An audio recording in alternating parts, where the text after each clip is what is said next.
kamakailan, pinag-usapan natin ang korupsyon. At nabanggit na ang pangalan ng isang senador na may bagong girlfriend na dating artista din. Oo.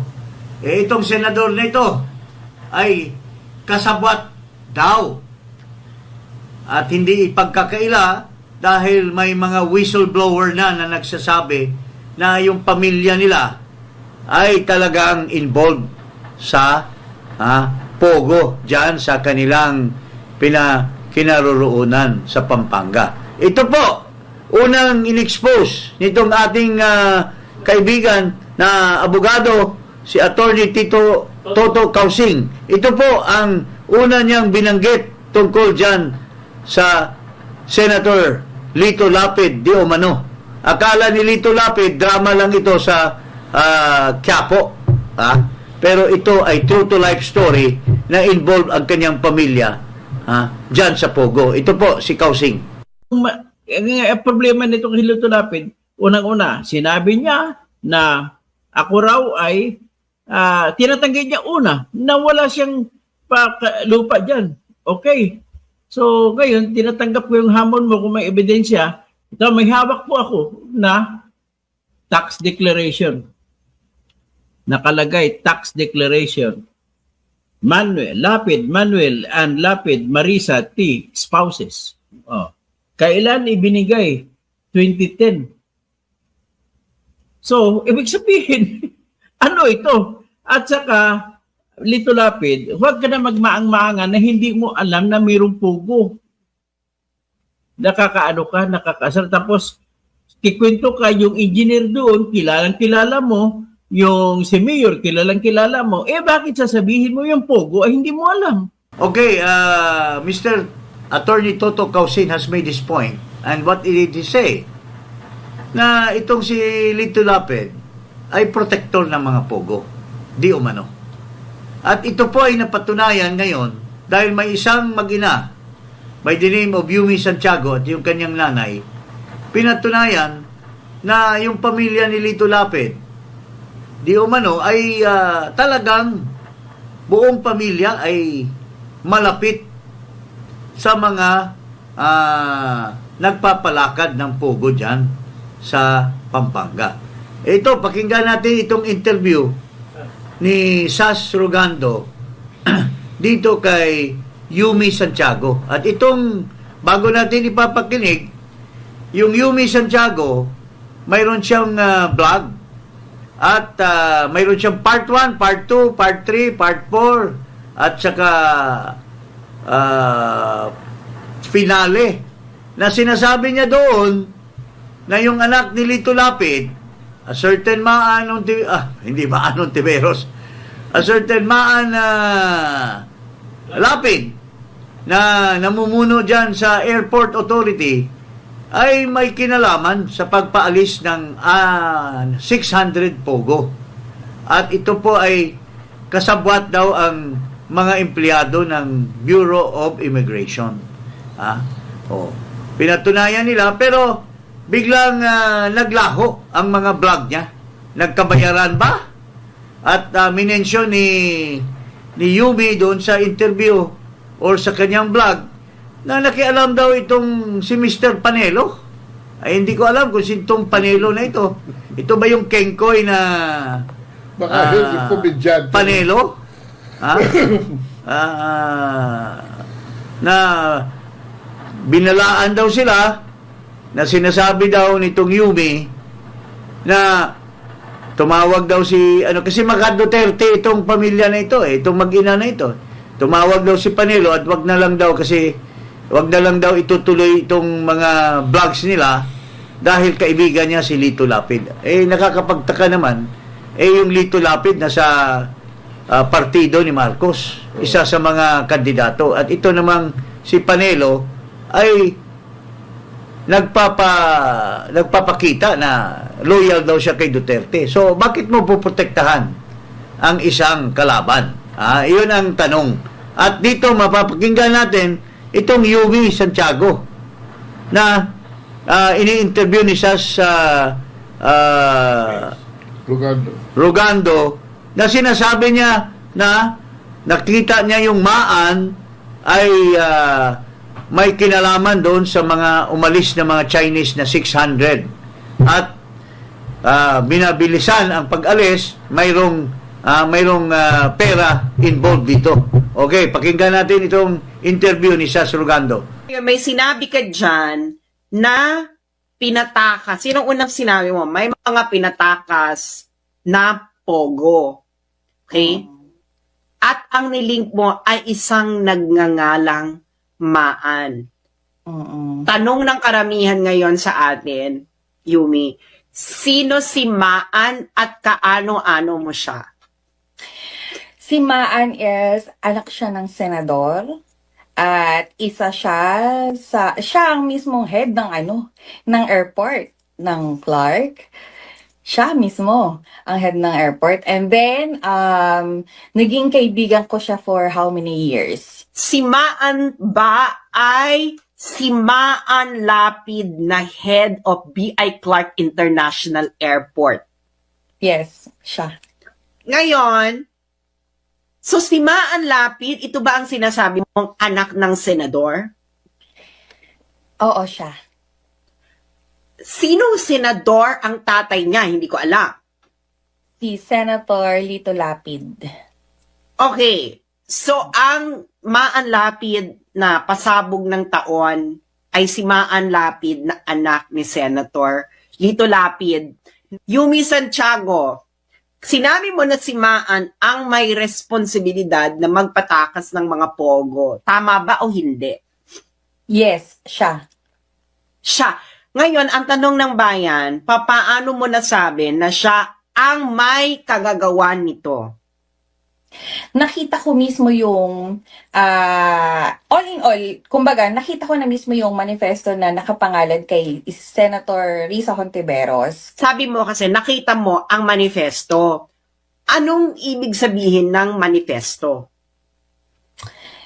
It's direct report yon ng total na, para siyang incident report na nangyari. Tapos, ipinasa siya directly doon sa taong concerned para magkaroon ng investigation, proper investigation.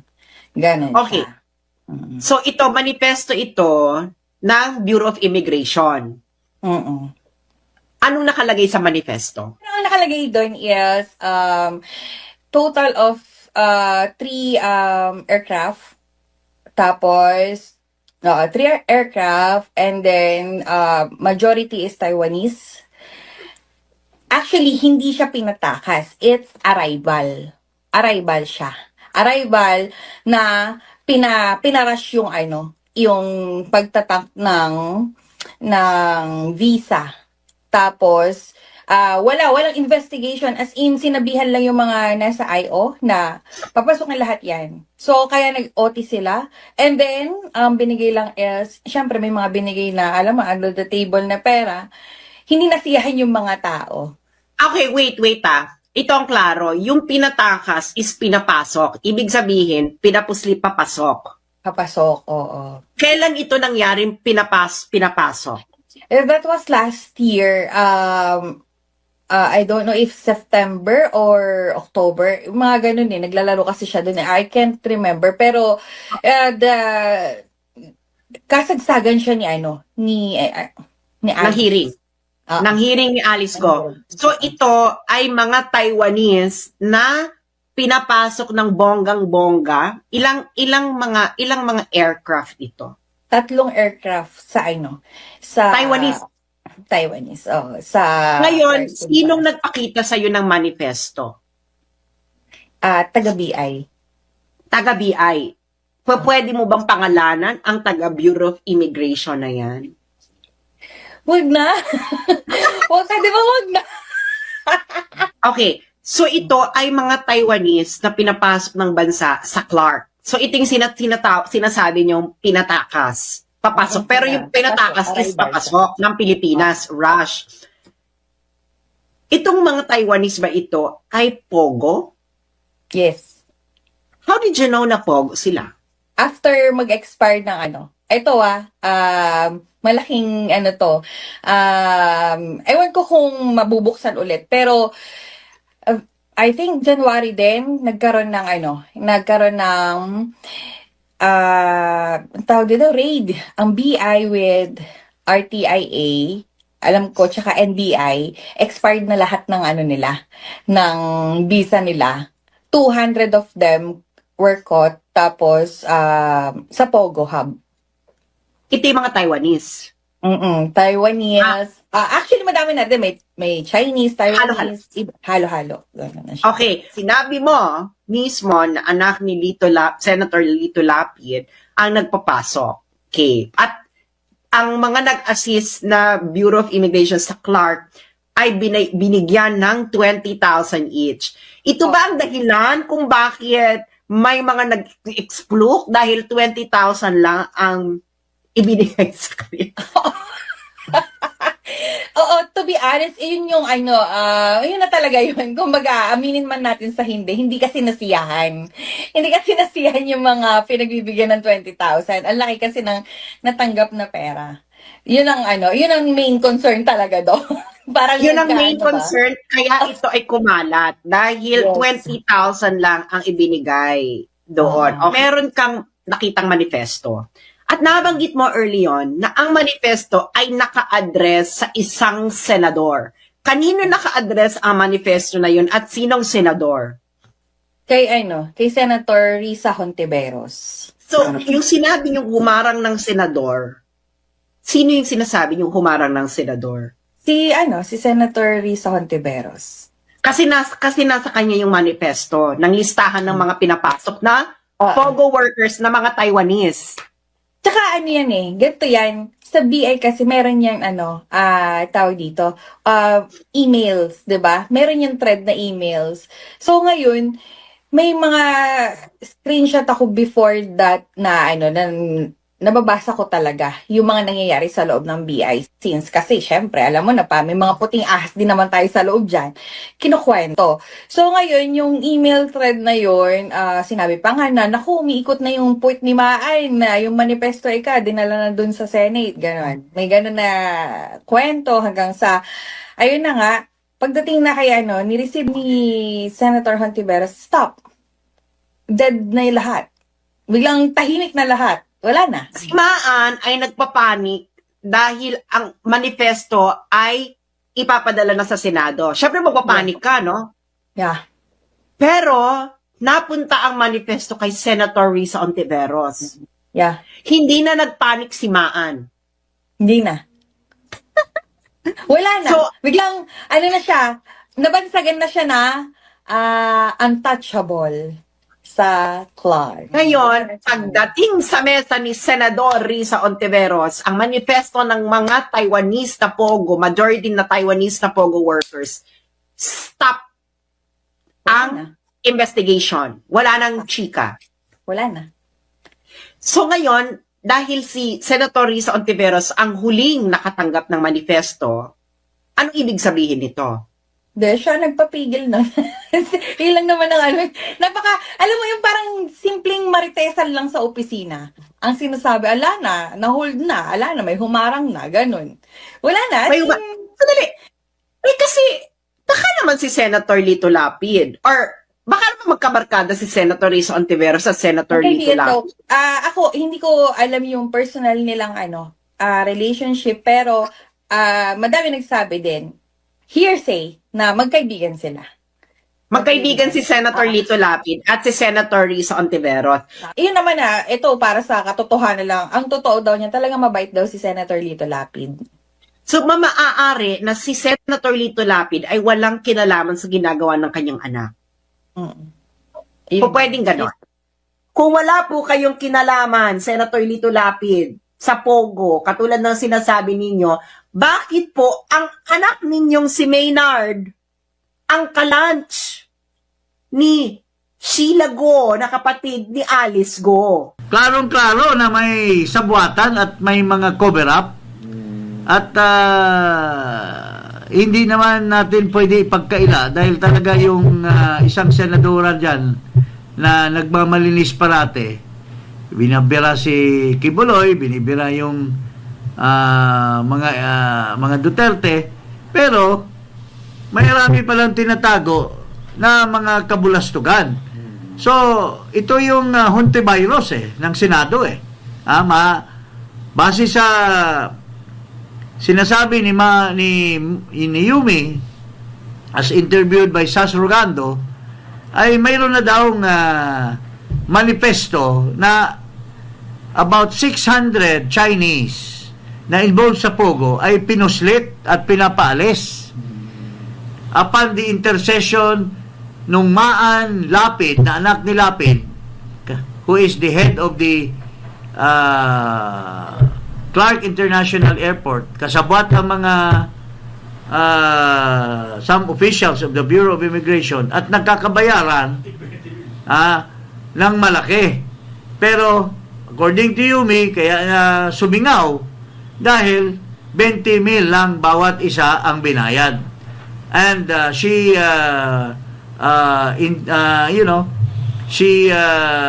made parang accusation na baka nagka-unsehan. Kaya sumingaw ang nangyaring pagpuslit ng 600 or more Chinese Pogo. Chinese Taiwanese. Halo yan Chinese Taiwanese Pogo employees.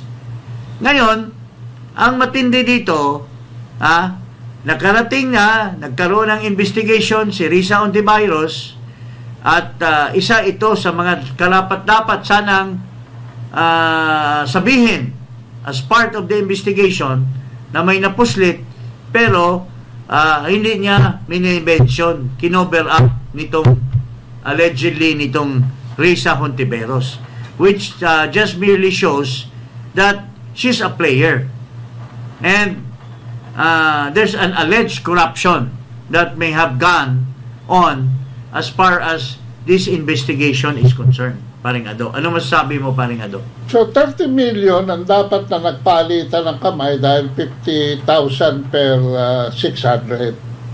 12 million lang ang bumaba dahil 20,000 per person.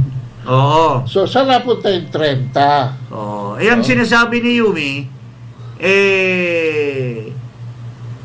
allegedly napunta doon sa anak ni Lito Lapid. Kasi siya ang nagpuslit.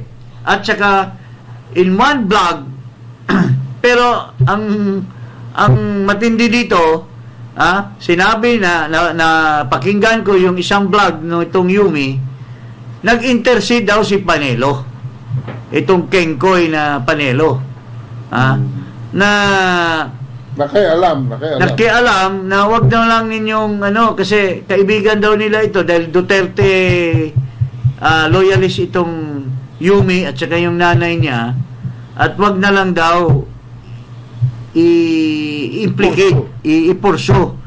Kaya pala, pag pumunta ka ngayon sa blog ni Yumi, naka-erase na lahat yung tungkol dito sa kasong ito. Mabuti na lang na iwan yung kay Sas Rogando na interview niya. Ang nakapagtaka nito, bakit naman inalis ni Yumi? Nagkayarian ba rin yung Yumi at saka nagkatakutan. Pwede nagkatakutan. Nagkatakutan ba or nagkabigayan or ano? Nagtatanong lang tayo. Kasi bakit nyo tinanggal yung pinagmalaki nyo na part 1, part 2, part 3, part 4 at pinale tungkol sa anomalya yan sa Bureau of Immigration at saka involved yung anak ni Lito Lapid. Pero naka-hide lang daw yung video. Kaya technically pagka yan na-imbestiga, pwedeng balik yan. Pero ako mismo, kahapon, nabasa ko, napakinggan ko. At ngayon, araw, wala na. Hindi na mahagilap. Naka-hide na. Pero ang immigration, gumawa ng, kasi na-undercut sila gumawa ng manifesto. At yung manifesto papunta sa senatorial investigation, wala nangyari. Walang nangyari. Sino tumanggap? Kinover up. Sino tumanggap? malay natin, baka si Risa Ontiveros. Oo, baka kasama siya, kaparte siya, di umano. Ha? Sa kalukuhan dyan. Oo. Kaya nga, pinapanawagan natin ang Bureau of Immigration to investigate this. Matino naman yung bagong head dyan sa Bureau of Immigration. I can vouch for him. He's my fraternity brother. Pwede natin i-trace yan. Biado. Attorney Biado. Mga matino naman dyan ng mga immigration officers na... At yun nga mga kababayan, anong masasabi niyo sa balitang ito? Maaring ihayag ang inyong opinyon at kuro-kuro sa comment section sa ibaba. Huwag din kalimutang mag-like, mag-subscribe at mag-share sa bidyong ito. Maraming salamat sa panonood.